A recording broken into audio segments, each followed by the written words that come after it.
avant d'arriver au sous-thème, nous mentionnons le 6e point. Le cœur devient impur lorsque les pensées de votre cœur deviennent des pensées envieuses.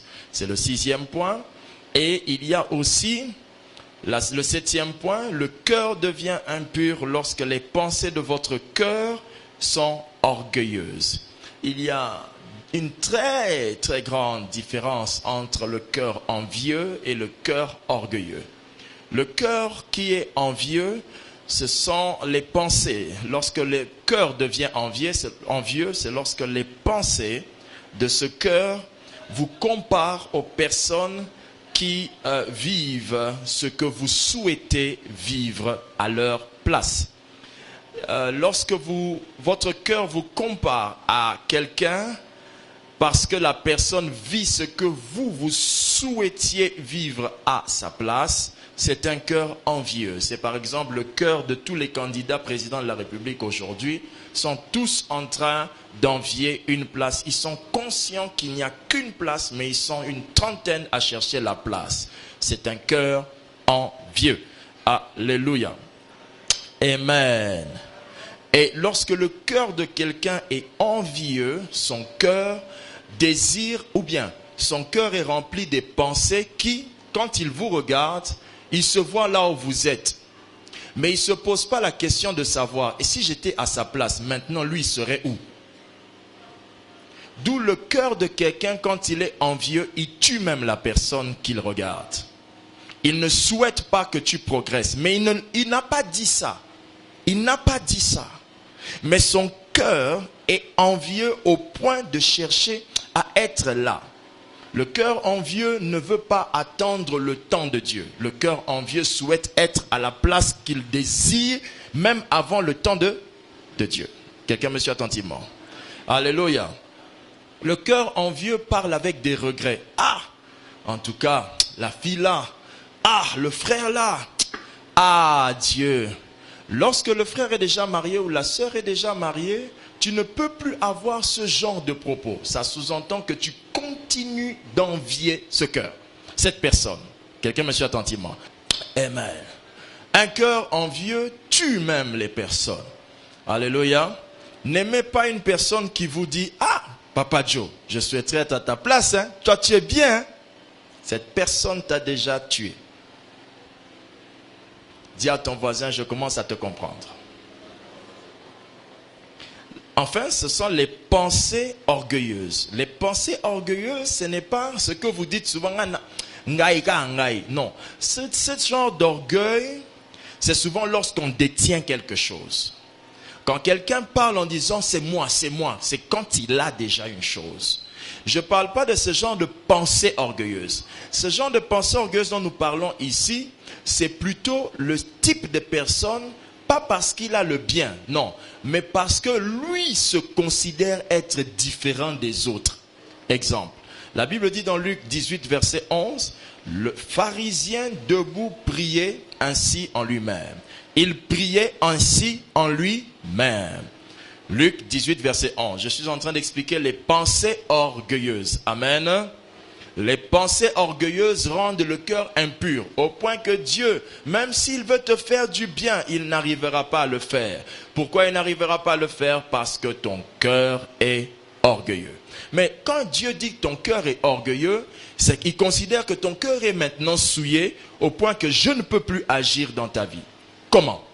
Ça s'explique dans ce texte, Luc 18, 11. Le pharisien debout priait en lui-même. Priait ainsi en lui-même. Ça veut dire qu'il priait où? Dans son cœur. Ô Dieu, je te rends grâce de ce que je ne suis pas comme le reste des hommes. Ce qui veut dire dans ce texte, même si je ne sais pas trop exactement ce que ça veut sous-entendre, mais quand j'essaie de le comprendre, je pense ceci. Sa bouche dit une chose, mais son cœur dit une autre. Quelqu'un me suit? Oh Dieu, bénis mon âme. Mais dans le cœur, il dit, oh Dieu, je te loue de ce que je ne suis pas comme les autres.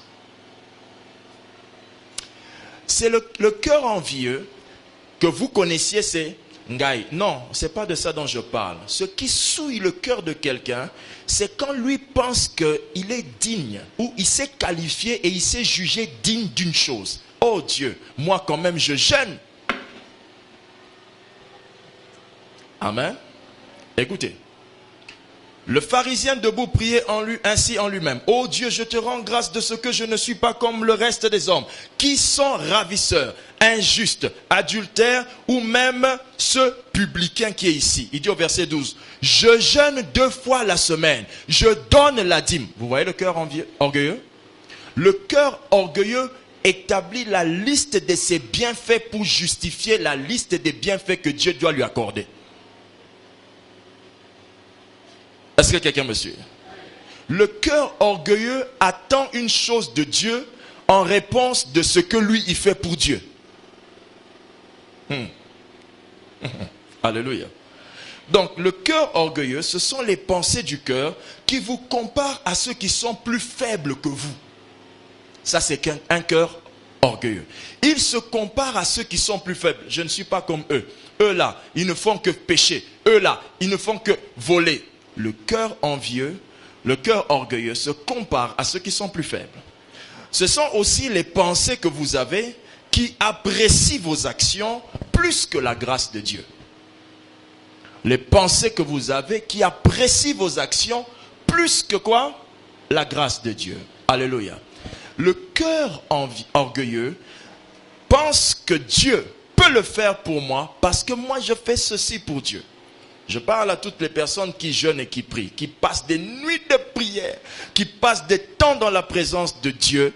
Sachez une chose, Dieu vous visite non pas parce que vous faites tout ça, mais il vous visite parce que c'est dans sa grâce qu'il vous l'accorde.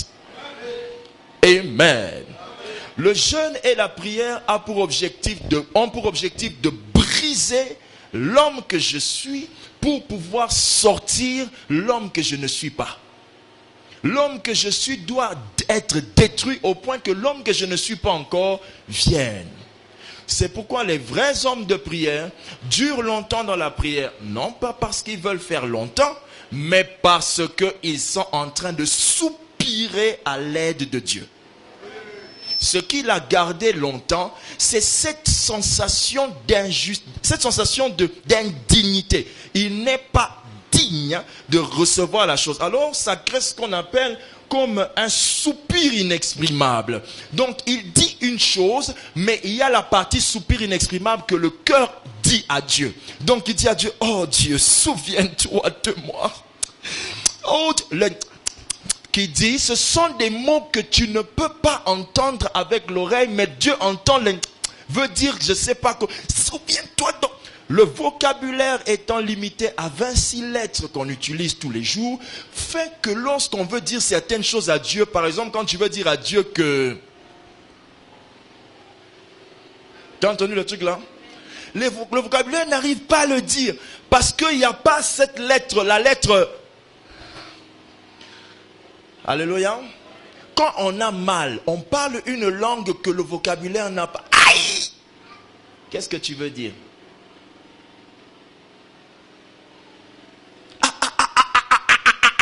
Vous connaissez ça, non? Mais maman, dans cette histoire, maman nangaye, où est maman dans cette histoire? Tu dis maman nanga, mais ton cœur est en train de dire quelque chose d'autre. Qui me suit attentivement? D'où le cœur peut devenir souillé sans que tu n'aies péché, sans que tu ne sois là en boîte, mais il est souillé parce que simplement il y a un soupir qui n'est pas de Dieu. Alléluia. La personne prêche, par exemple, tu fais tu n'as pas dit quelque chose de mal, mais c'est il y a un gars là qui s'anime. Vous connaissez ça, non? Dis à ton voisin, est-ce qu'il s'agit de toi? Acclame Dieu pour ce message. Non, fais ça bien, toi tu fais pas bien.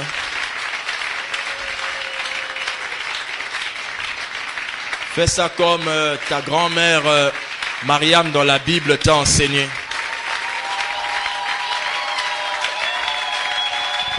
Voilà. Dis avec moi 3 fois Amen. Tu n'as dit qu'une seule fois parce que les 2 autres fois étaient plus faibles que la première fois. Dis 3 fois Amen. 3. La force d'un cœur pur. Sous-thème, les sources du cœur. Proverbe 4, verset 23 dit ceci.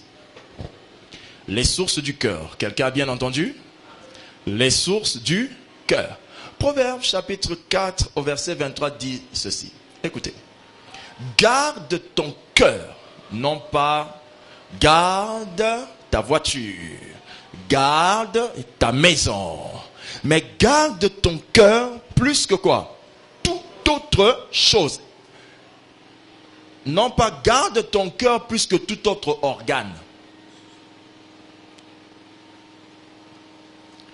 Mais garde ton cœur plus que toute autre chose. Parce que les choses ont le pouvoir de prendre le cœur. Qui a compris? Les choses ont le pouvoir de prendre ton cœur. Il y a des maisons qui prennent ton cœur. Qui t'ont enlevé même la paix depuis que tu as vu la maison là. Tellement le prix est abordable, mais toi tu n'es pas abordable. Financièrement tu n'as pas. D'où la chose prend ton cœur.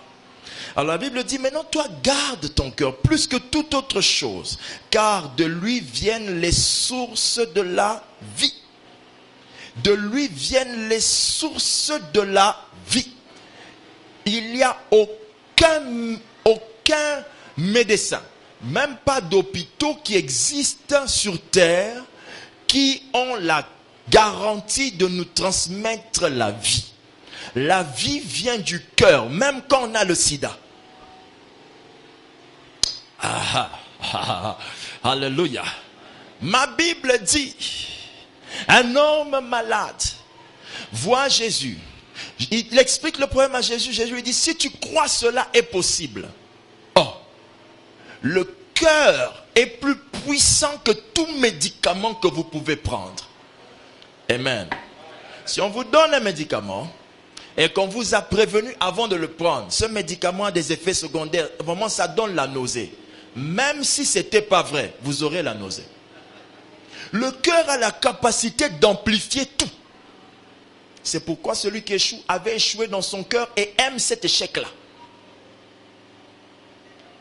Oh. Alléluia.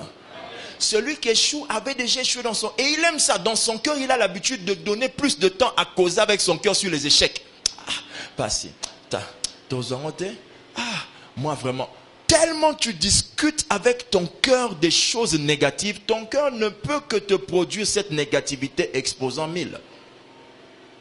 Amen. Alléluia. Le cœur pur. Répète avec moi le cœur pur. Pourquoi est-ce que tu dois garder ton cœur?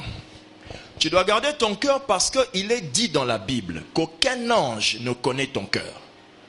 Il est dit dans la Bible, aucun pasteur ne connaît ton cœur. Il est dit dans la Bible qu'aucun biologiste, non, aucun médecin, aucun cardiologue ne connaît ton cœur. Alléluia. Mettez le tensiomètre ou bien le battomètre, je ne sais pas comment vous allez appeler ça, et 70 battements par minute. Même cet appareil-là ne connaît pas l'origine des 75 battements. Ça peut devenir 100 battements. L'appareil te montre que le chiffre, mais il n'indique pas 100 battements. Tu t'inquiètes de quoi? Tu t'inquiètes de quoi? Même cet appareil ne connaît pas ton cœur. Comment est-ce que je le dis? Ma Bible est claire. Jérémie 17, 9. Tous ceux qui lisent la Bible connaissent ça. Le cœur est tortueux. Par-dessus tout, virgule, et il est méchant. 2 points. C'est pourquoi 2 points. En conséquence, 2 points. Conclusion. Qui peut le connaître? Amen. Donc, je voulais ajouter dans la liste des gens qui ne connaissent pas ton cœur. Celui que tu vois chaque matin devant ton miroir ne connaît pas ton cœur. Parce que si je te dis, toi, tu ne me croiras pas. Non. Mais celui que vous voyez dans le miroir, quand vous vous mettez devant un miroir, vous voyez la personne que vous voyez là. Même elle ne connaît pas votre cœur. Attends, je vais vous expliquer. Essayez d'imaginer. Vous voyez le corps que vous voyez là. Hein? Vous, quand vous vous voyez là.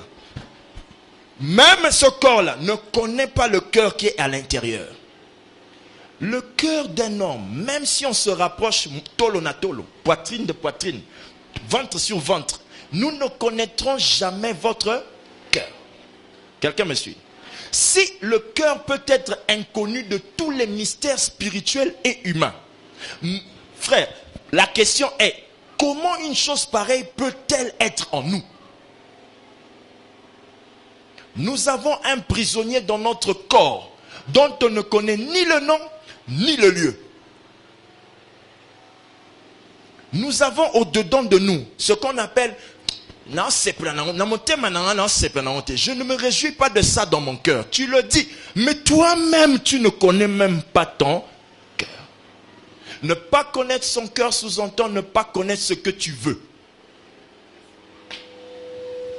Amen. Exemple. Oh Dieu, bénis-moi. Ouvre les portes, Seigneur. Ouvre les portes. Amen. Demain, tu vas au boulot. On dit, il faut que tu partes à Mbandaka Sud. Ah! T'es Kunate. Même toi qui as prié, n'avais pas imaginé que ouvrir les portes là peuvent t'emmener même à Mbandaka Sud. Là où se trouve la femme de ta vie en Lipupila, en Diputa. Avec le Kimwanda, si c'est quoi là, elle t'attend là-bas. Pendant que toi tu vas la mépriser, or elle avait fui la guerre de l'Afrique centrale, elle est entrée par là, elle est diplômée, elle a fait la licence, elle a la maîtrise, elle parle très bien le français. C'est seulement la saleté de la forêt. Mais comme tu ne connais pas ton cœur, tu demandes les choses sans connaître exactement ce que ça veut dire. Donne-moi une bonne femme, oh Dieu. Tu prends la femme là, elle ne fait que prier. Toi toujours prier. Le cœur ne sait même pas ce qu'il dit à Dieu. C'est pourquoi Dieu, pour résumer ça, nous a donné le parlant langue. Quand tu t'es embrouillé, oh Dieu, Jéhovah, les portes. Après, là tu commences à dire la vérité. Jéhovah, j'accepte, je vais à Mbandaka Sud, exactement sur l'avenue 364 Nkongolo, pour rencontrer la soeur là, très mal. Dis avec moi la force d'un cœur pur. Alléluia. Est-ce que tu es prêt à entendre ce que Dieu a à te dire? Amen. Le cœur, il est considéré méchant, mais il a été fait par Dieu. Oh. Comment une chose faite par Dieu peut-elle être considérée méchante? Comment une chose que Dieu a faite peut-être être considérée mauvaise? Le cœur, c'est la partie de votre être où vous êtes vous-même le vrai être. Explication. C'est trop. Le cœur, c'est toi. Quelqu'un me suit? Quand Adam a péché, le péché d'Adam n'est pas allé s'asseoir sur la chair, mais allé s'asseoir dans le cœur. Et chaque être humain qui naît avec le même péché dans son cœur. C'est un péché donc, pas que tu as fait il y a un mois, c'est un péché qui date de milliers d'années. Imaginez seulement, tu as l'habitude de faire une chose depuis un mois. Comment ça t'a mal habitué? Maintenant, je te parle d'un péché qui a l'habitude de se faire avant que toi-même tu viennes sur terre. Même pas un péché, mais un acte de péché, mais une volonté de péché. Alléluia. Amen, alléluia. Ok. J'explique toujours pourquoi garder son cœur et après je vais vous expliquer les sources du cœur. Matthieu 15, 19. Car c'est du cœur que viennent les mauvaises pensées. Ça encore on peut dire, on comprend. Le cœur je ne vois pas, ça gère les choses que je ne vois pas, les mauvaises pensées. Très bien. Virgule, Matthieu 15, 19. Hein? Car, Matthieu 15, 19, je vois que vous cherchez encore, je vous attends. Car, vous y êtes frère? car c'est du cœur que viennent les mauvaises pensées. Virgule, ça se comprend. C'est du cœur que viennent les meurtres. Ça se comprend pas. Virgule, c'est du cœur que viennent les adultères et non pas l'adultère. Ça se comprend pas. Virgule, c'est du cœur que viennent les impudicités et non pas l'impudicité. Quelqu'un me suit attentivement. Amen. On va y arriver. Verset 20. Non, je continue. C'est du cœur que viennent les vols et non pas le vol. C'est du cœur que viennent les faux témoignages et non pas le faux témoignage. C'est du cœur que viennent les calomnies et non pas la calomnie. Quelqu'un me suit? Pourquoi? Quand vous allez lire votre Bible, c'est le péché qui fait naître la calomnie. Mais c'est le cœur qui fait naître les calomnies. Qu'est-ce que ça veut dire? Votre cœur amplifie tout. Ça multiplie tout. C'est pourquoi quand vous êtes méchant, vous êtes entré dans un chemin où vous ne vous arrêterez jamais d'être comment? Méchant. Ne permettez jamais à votre cœur de penser du mal de votre femme. Vous finirez par la tuer pendant qu'elle vit avec vous. Quelqu'un me suit? Alors, vous voyez ce que nous venons de lire. Ça prouve que le cœur est une chose à bien garder. Car un homme marié est capable d'être dans les impudicités dans son cœur. Ou bien, allais-je dire, les adultères dans son cœur. Comment dire, pourquoi dire les adultères et non pas l'adultère? L'adultère est l'acte. Les adultères, c'est l'ensemble des pensées qui le font. Il a commis l'adultère. Mais il est dans les adultères. Dans la pensée, il touche cette femme, il laisse, il touche celle-là, il touche celle-là, il touche celle-là, il touche celle-là. Heureusement qu'il n'y a pas de prison de pensée. Sinon, on allait condamner à mort certaines personnes ici. Et certains papas allaient envoyer des Joshimata à un frère qui est derrière parce qu'il est en train de dire de sa femme des choses. Merci Seigneur parce que nos oreilles n'entendent pas ces choses. Amen, alléluia. J'entends quelqu'un dire gloire au Seigneur, bien. Quand vous êtes en train de marcher dans un escalier, ne laissez jamais une sœur passer devant vous. La galanterie s'arrête dans les marches. Ça peut vous créer des problèmes terribles dans vos pensées, vous exposant à des impudicités. Je conseille les enfants de Dieu. Je préfère dire des choses pratiques. Oui ou non? Au lieu de vous faire croire que nous sommes faits d'esprit et d'esprit. Non, de chair et de sang. Quelqu'un me suit attentivement. Donc la galanterie s'arrête, frère, sur les marches. Et quand vous remarquez que certaines personnes ne peuvent pas être en train de marcher devant vous, frère, marchez devant. Elle n'a qu'à vous traiter de non-galant. Protégez votre âme. Amen. Ça, j'ai dit ça pour les faibles, hein? Je n'ai pas dit ça pour tout le monde. Hein? Et il y en a, ils ne voient rien. Tu es devant, ils ne voient pas. Et toi et l'air, vous êtes pareil. Et toi, donc vous êtes pareil. Tu fais tout ce que tu fais, il ne te voit pas. Puisse Dieu rendre aveugle vos maris de cette manière au nom de Jésus. Ne dis pas dans ton cœur, mon mari n'est pas comme ça. Hey, qui connaît le cœur? Alléluia. Tu ne connais que ce qu'il te dit. Tu ignores tout ce qu'il ne te dit pas. C'est pourquoi je demande toujours à mon épouse, prie. Ah, chérie, comment tu peux penser à des choses? Non. Le pays le mieux gardé est le pays qui a le plus d'armes.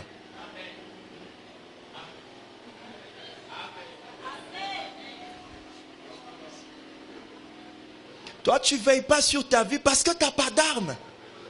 On est tellement chargé qu'on a mis dans nos frontières des grands missiles, des tomahawks devant toutes les tentations. De manière à ce que même si c'est une petite soeur qui essaie de t'attaquer, tu ne lances pas une grenade. Non, tu lances un missile pour l'exterminer. Et elle est la source même de sa tentation. Non, dis amen bien. Notre relation va se gâcher ce jour-là. Je suis certainement le pasteur qui ne doit pas t'aider. Le cœur. Dis-moi le cœur.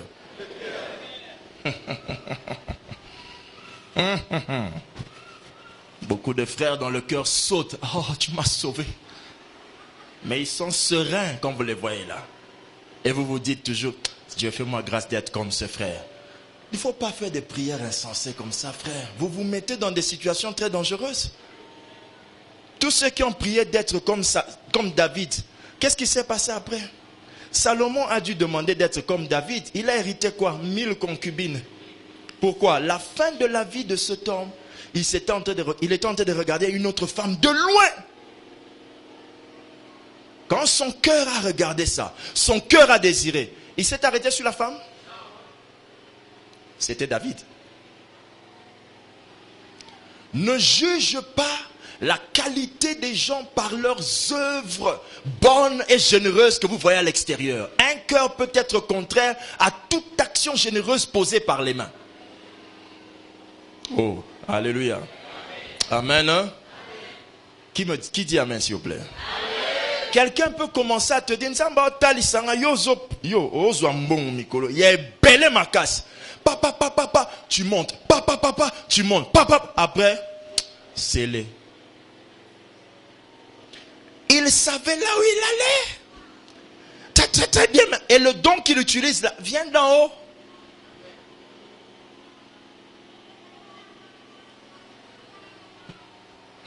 Est-ce qu'on peut acclamer Dieu pour ça? Délivre-nous de l'ignorance au nom de Jésus. Amen. Allons-y. Est-ce que quelqu'un a encore les petites notions mathématiques de l'école primaire? On va compter. C'est du cœur que viennent quoi? 1. Les mauvaises pensées. 2. 3. 4. 5. 6. 7. 7. Le cœur, vous voyez, quand on dit c'est du cœur que viennent, on n'a aucunement cité une bonne chose. Ah, c'est le cœur, c'est du cœur que viennent. On ne cite que de mauvaises choses. Il n'y a même pas là le jeûne, l'amour de Dieu, la passion des âmes. Toutes ces choses sont étrangères au cœur de l'homme. C'est le Saint-Esprit qui emmène ça. Vous me suivez? Toutes ces choses sont étranges. Quand vous... Parce que nous avons prié. Lokuta, frère. Nous avons même kango. Alléluia. Quelqu'un craint Dieu. Lokuta, frère, c'est l'esprit de la crainte de l'Éternel qui est en lui. Mais c'est du cœur de l'homme, pas de Dieu, de l'homme que viennent toutes ces mauvaises choses. Alors, pour comprendre donc les sources, parce que la Bible dit, garde ton cœur car c'est de là que viennent les sources de quoi? De la vie. Il faut comprendre le contraire de tout ce qu'on vient de dire pour savoir qu'est-ce que le cœur de Dieu en nous peut normalement donner. Première source de vie du cœur d'un homme qui marche avec Dieu. Première source, la source de la pensée. Le cœur est la source de la pensée. Toutes vos pensées reflètent l'état de ton cœur. La qualité de tes pensées reflète la qualité de ton cœur. Tu es mauvais quand tes pensées sont mauvaises.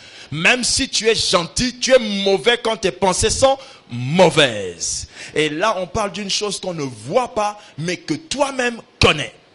Première source, la source de la pensée. C'est le cœur qui emmène les pensées. C'est pourquoi la Bible dit, c'est du cœur que viennent les mauvaises quoi? Pensées. Parce que le cœur produit les pensées. Vous allez voir demain que quand on dit les mauvaises pensées viennent du cœur, ce n'est pas parce que Dieu nous a créés mauvais. Non, c'est le péché qui nous a rendus comme ça. Cependant, le cœur de l'homme a toujours deux possibilités. Tirer le trésor du bien ou tirer le trésor du mal. Demain. Deuxième source, la Bible dit, c'est du cœur que viennent les mauvaises pensées. Deuxième quoi? Les meurtres. Ce qui veut dire, la deuxième source positive du cœur, c'est quoi? La vie. La vie. Le cœur de l'homme peut lui donner la vie. C'est du cœur que viennent les pensées. C'est du cœur que viennent aussi la vie. Votre cœur peut prolonger vos jours sur terre. Votre cœur. Alléluia. Vous connaissez cette belle histoire de cette dame, je crois que c'était je ne sais pas dans quel hôpital, qui, on lui a dit que ton cancer est arrivé au stade terminal, vous ne pouvez plus vous en sortir. Alors la dame a dit que, mais puisqu'il n'y a plus moyen de s'en sortir, vaut mieux faire de mes derniers jours des jours heureux. La dame a commencé à chanter à l'hôpital. Alléluia. Elle chantait tout le temps. Et pendant qu'elle chantait, la date dans laquelle elle devait mourir est passée. Alors elle chantait toujours et elle s'est dit Tika na suka vina ngana kombata hôpital. Yewana. Yemoko kisina bilaka kemona. La dame commençait à balayer une grande quantité. Force nanzote ezonga. Yonde nzambe nangu. Ninya onga na okufa nanga. Kemona Yahweh. Alléluia. Le médecin fait le tour de chambre et dit, mais maman, je dois mettre un nom pour donner de la substance à l'histoire. Ma Pauline, mais vous allez mieux? Faites un peu un check-up. Ah, maman, Pauline. On check maman Pauline. Et le cancer. Et je ne sais pas quoi. Et toute l'amitié des maladies. Là. Vous connaissez, les maladies ont une grande amitié. Hein. Quand le mot de tête vient, il cache un autre ami. Un autre ami, un autre ami. Tous ont été séparés ce jour-là. La dame est sortie guérie. Qu'est-ce qui s'est passé? Son cœur a simplement posé dedans une nouvelle pensée. Ça produit automatiquement autre chose. Car du cœur vient la vie. Un médicament peut être nul parce que votre cœur n'y est pas dedans. Qu'est-ce qui nous guérit quand on va se faire soigner à l'étranger? C'est d'abord l'étranger. Quand vous entrez simplement dans, je ne vais pas citer le nom ici, hein, quand vous entrez simplement dans l'hôpital de là-bas, là, tu entres, l'odeur elle-même, l'odeur te dit déjà, et sache que tu te rapproches de la mort. Mais tu entres ailleurs, il y a un tel conditionnement que tu te dis, tout le monde a mon ganga, mais après, malgré que tu peux mourir, mais ton cœur avait espéré. Ah, le cœur. Le jour que vous allez maîtriser votre cœur, vous l'utiliserez juste à bon escient pour que ça vous aide. Alléluia. Amen. C'est comme quand vous arrivez dans une église. Quand quelqu'un vous raconte des mauvaises choses dans une église, fermez l'oreille s'il vous plaît. Cette personne-là va tuer ta foi. Garde ton cœur. Garde ton cœur. Alléluia. Ceux qui disent toujours, pasteur makamba kassia, yaza makamba pété. Quand quelqu'un dit pasteur, il est dur, il est difficile. La personne là est légère quelque part. Les légers voient il est difficile. Les difficiles condamnent les légers. C'est une inimitié qui existe depuis des générations, des siècles et des siècles. On ne pourra jamais s'entendre avec toi. Amen. Pasteur, la Bible dit quoi? C'est du cœur que viennent les mauvaises quoi? Pensées, virgule, quoi d'autre? Les quoi? Les meurtres. Après quoi? Les adultères. Le cœur. Attention. Après les adultères, on dit quoi? Les impudicités. Les adultères, l'impudicité, prenons ça comme ça d'abord. L'adultère et l'impudicité, c'est très différent. Du point de vue standard, du point de vue basique, l'adultère, c'est lorsqu'on trahit son mariage. Et l'impudicité, c'est un acte sexuel qui se fait normalement avant même de se marier. Mais ici, là, attention, ici, là, lorsque la Bible dit que c'est du cœur que viennent les adultères, cela veut dire que le cœur est l'endroit qui produit l'amour. Et après la Bible dit, c'est du cœur que viennent les impudicités. C'est que c'est du cœur que le cœur produit aussi les désirs. Les impudicités parlent des désirs. Les adultères sous-entendent quoi? L'amour. Le cœur donne l'amour. C'est pourquoi quand vous l'utilisez mal, il vous conduit à l'adultère. Il trahit votre amour pour votre femme. Le cœur donne le désir pour ta femme. C'est pourquoi quand tu ne suis pas ton cœur dans le foyer, tu auras des désirs pour une autre parce que tu la convoites. Quelqu'un me suit? Alléluia. Quand votre femme ne sent plus l'amour, votre cœur a cessé de faire sortir les jets de l'amour. Le jet, l'eau de l'amour. Amen. Le cœur, c'est comme une fontaine. Il y a plusieurs sources. Et il y a des gens dont le cœur a fermé certaines sources. Il n'y a plus d'amour. Et il va te dire même, écoute, chérie, je ne sais pas. Ça se passe surtout là où il y a les 4 saisons. Là où il y a les 4 saisons, on peut divorcer pour n'importe quoi. Hein? Ici au moins, tata moi sinon andoki, hein? Tout ça, ça peut un peu aller loin. Mais à 4 saisons, les amis, ça c'est... Mais je ne ressens plus rien, je ne ressens plus rien. Je ne sais pas. Voilà. Et c'est fini. Comme ça. Ah, bref, peut-être c'est le froid qui a bouché le cœur. Que Dieu vous donne un peu de chaleur africaine au nom de Jésus. Alors, c'est du cœur que vient la source de l'amour. C'est le cœur qui aime. Vous pouvez voir une femme très belle. Votre femme ne peut même pas se tenir devant elle en termes de physique. Mais vous aimez votre femme et pas celle-là. Qu'est-ce qui se passe? C'est le cœur qui aime. Et comme le cœur n'a pas une morphologie, vous remarquez que les gens peuvent aimer une femme très vilaine pendant qu'il est très beau. Pourquoi? Son cœur n'ayant pas une morphologie, le cœur ne met pas les talons. Du coup, que tu mettes tes talons ou pas, lui, il peut aimer une femme difforme. C'est-à-dire qu'il y a beaucoup de formes. Mais on ne maîtrise pas trop exact. Mais il aime.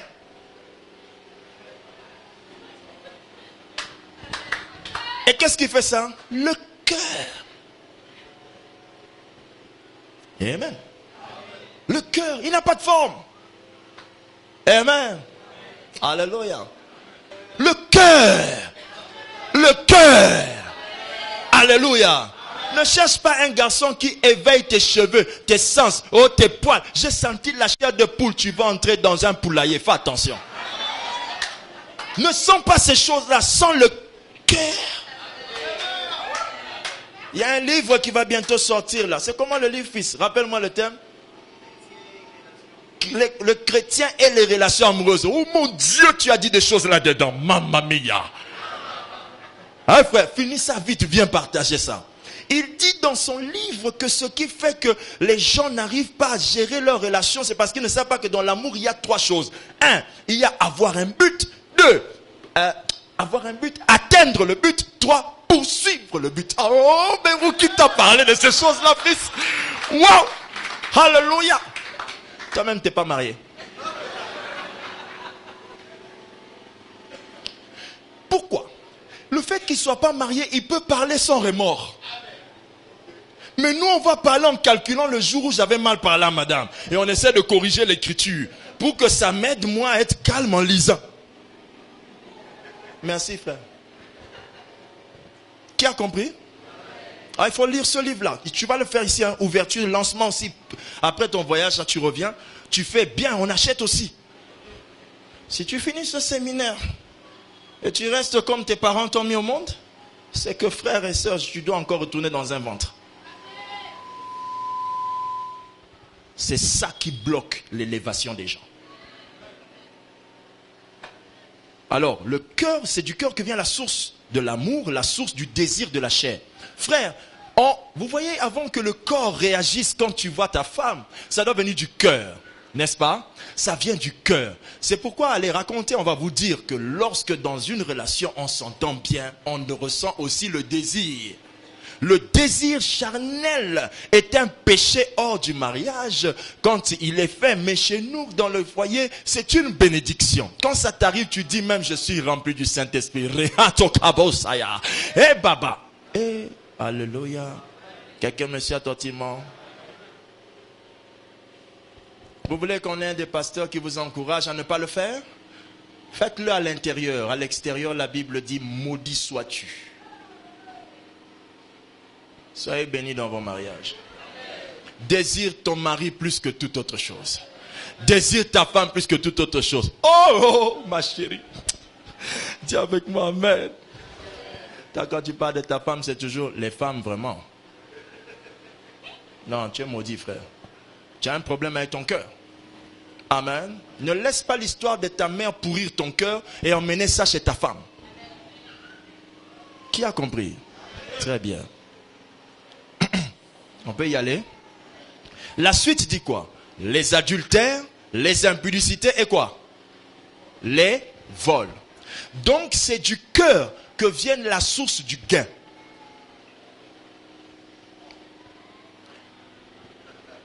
Quand le cœur est mauvais, il vole ce que l'autre a.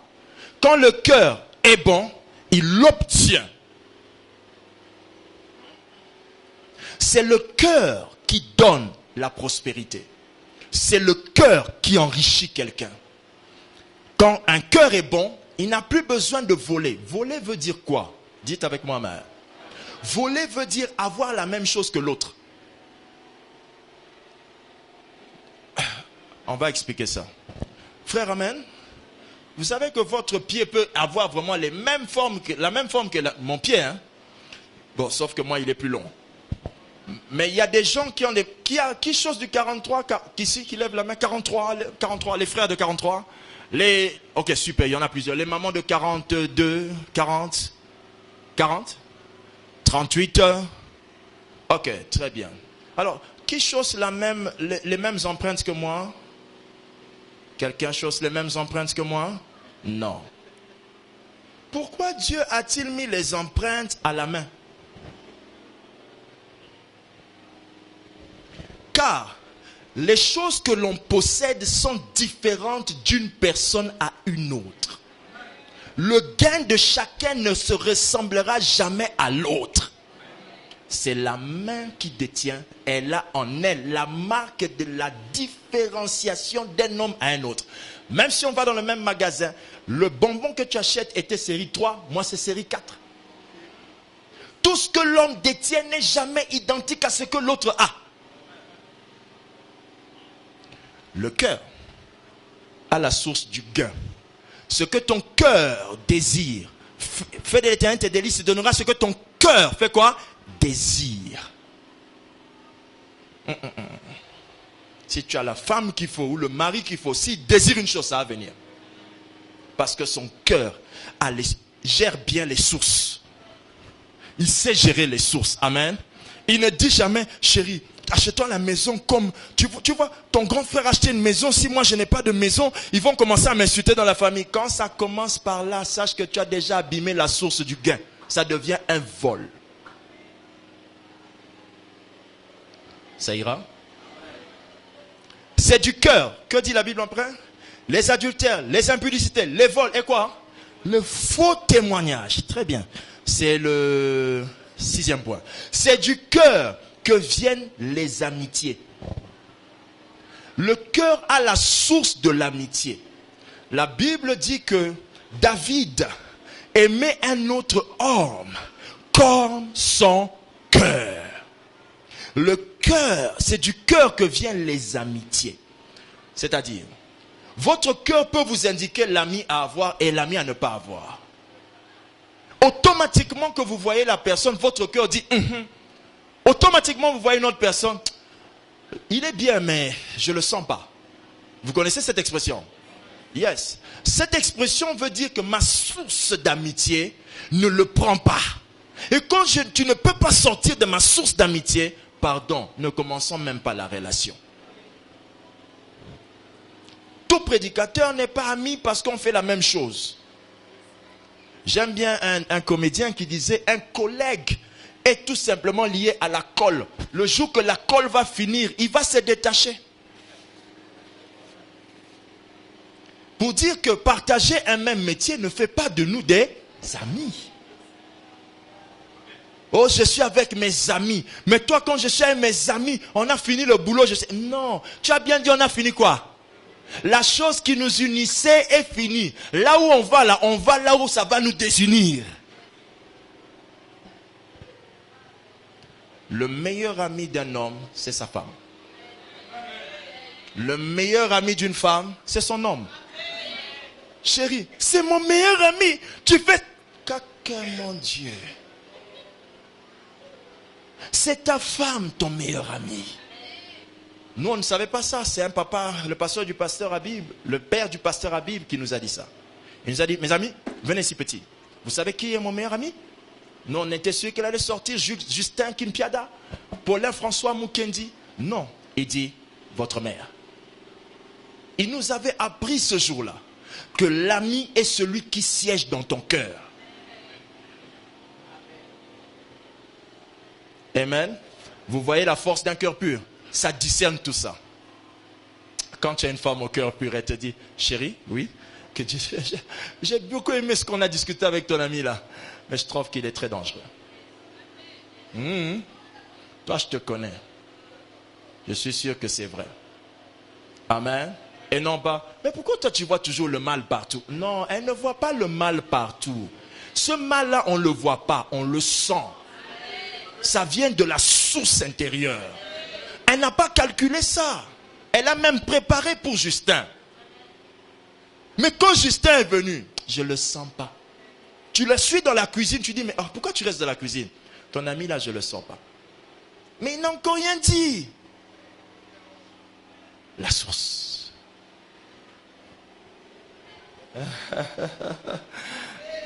C'est bon, hein, c'est bon quand tu as connu la vérité. Tu entres dans un calme incroyable. Acclamons Dieu pour ça.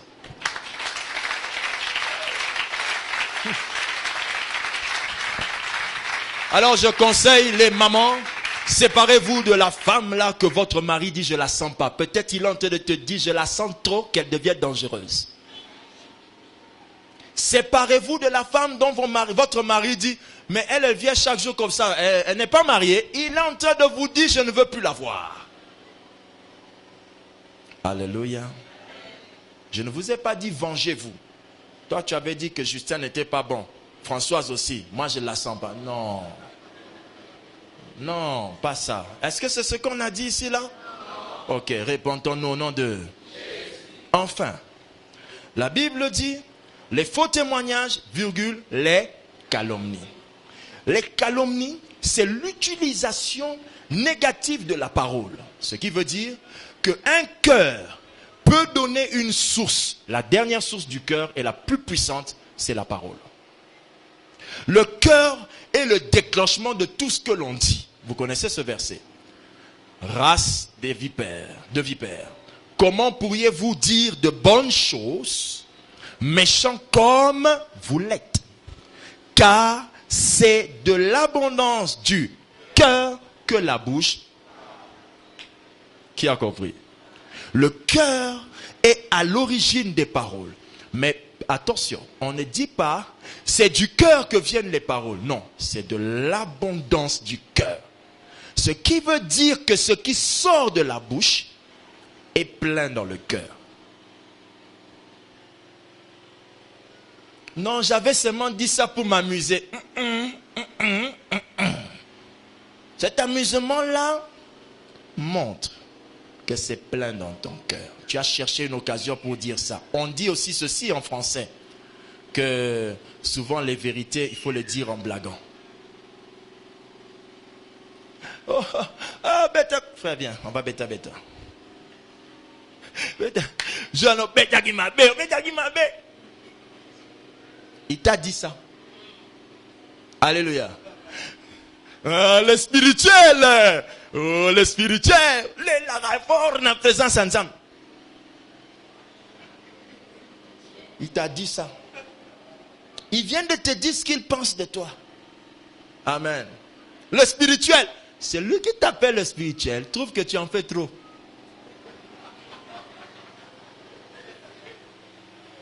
Est-ce que quelqu'un commence à comprendre comment fonctionne le cœur? Alléluia. Qui a compris ça? Amen. Pasteur, on va vous arrêter un jour avec tout ce que vous dites là. Il a dit déjà, yo le mamakan misusu e ba kangole kisaka. Terra matia no biole kisatoa. Il a dit ça. ayez des équaliseurs sensibles pour entendre ce que les cœurs disent. C'est pourquoi, pasteur, vous qui êtes dans le marié là, n'aimez pas les sœurs qui disent « Papa, tu es beau aujourd'hui ». Ma femme me l'avait déjà dit. Hein, pasteur? Oh, mon daddy. Je ne connais pas ce verset là. Nous, on parle français ici là. Mon papa, c'est bon. Dad. Tu m'emmènes où là?